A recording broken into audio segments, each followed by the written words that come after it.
Good morning. This is the Reverend Ronald Nathan of the Hogard A Zion Church, located in Jackson in St. Michael on the island of Barbados. Welcome to our meditation, a psalm a day. And today's psalm comes from Psalm 100, a very familiar psalm to us. And I want to highlight the verse, "Enter his gates with thanksgiving, and go into his courts with praise. Give thanks to him and praise his name." That's verse 4 of the Psalms. It is always a joy to be able to read such a upbeat psalm as this one. This is one of the most popular psalms known by so many people across the Caribbean and other places. However, I also want to read this from the translation known as the Living Bible. It reads, "On your feet now, applaud God. Bring a gift of laughter. Sing yourself into his presence. Know this, God is God and God. He made us. We didn't make him.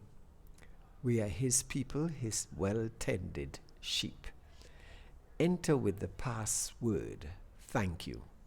Make yourself at home, talking praise. Thank him, worship him, for God is sheer beauty, all generous in love, loyal always and ever." The Gates and the Courts is the title of our meditation today. It says, "I'll enter his gates with thanksgiving and into his courts with praise." The gates represented a place where the legislature in ancient Israel would take place or meet. It was also a place for relaxation, a place of worship, a place where there would be thanksgiving and praise. The gates of ancient cities were thoroughfares where the city businesses were transacted and the latest news was shared. It was the place where laws were enforced and the equivalent of people's assemblies took place.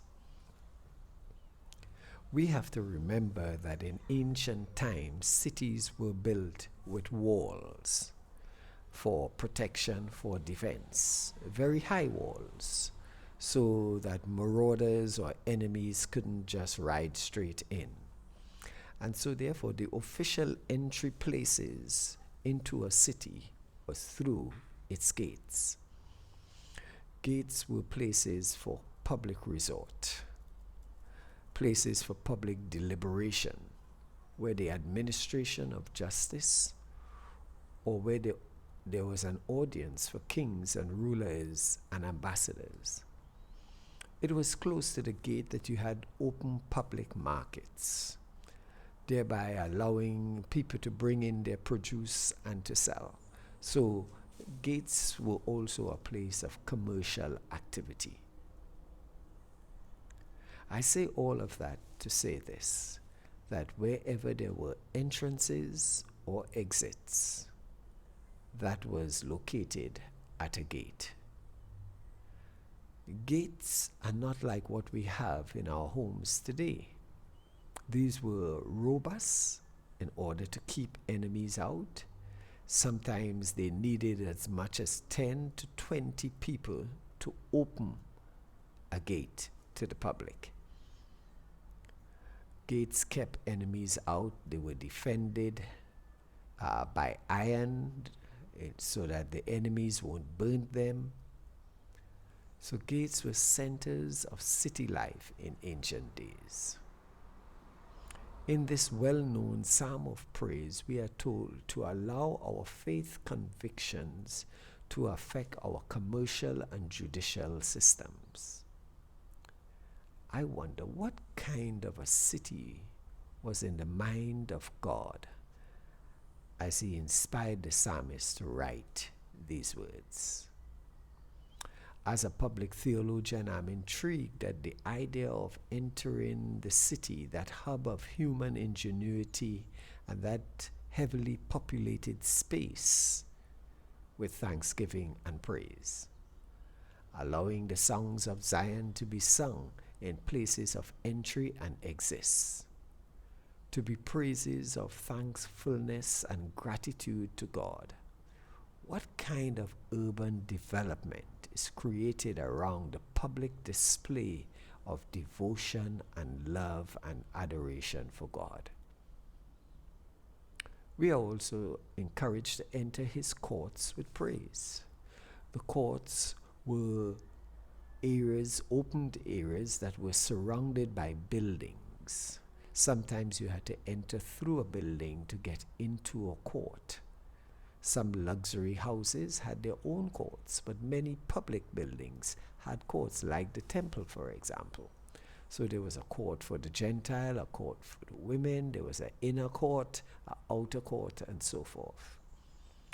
These tended to be fenced-off areas, paved, sometimes unpaved, but most times paved, that gave privacy and was reserved for special persons.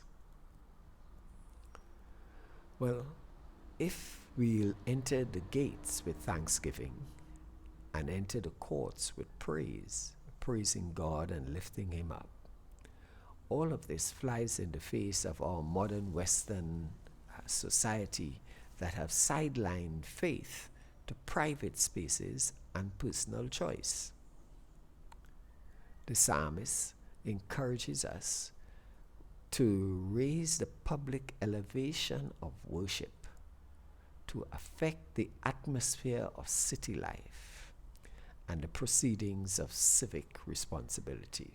The idea that social spaces in Jerusalem, for example, would have processions of the faithful making their way to the temple is an intriguing one. So what can we learn from this? I would like to suggest that as we recite this psalm, the Psalm 100, make a joyful noise unto the Lord, all ye lands. Or we come and we think of entering the gates, the entry places, our airports, our ports, our train stations, our docking areas, our transport hubs. Where is the public worship? How do we express thanksgiving and gratitude to God in these spaces? How do we allow for God's majesty to be experienced in the civic buildings, in the public and private spaces? This is a challenge that we have. It's a challenge of witness and declaration of God and his mercy. Each of us must carry God with us into all of these spaces. I will enter his gates with thanksgiving. I will enter his courts with praise. May God bless you. Have a great day. Please subscribe to our YouTube channel. Give us a thumbs up, and of course, pass on our link to our family and friends.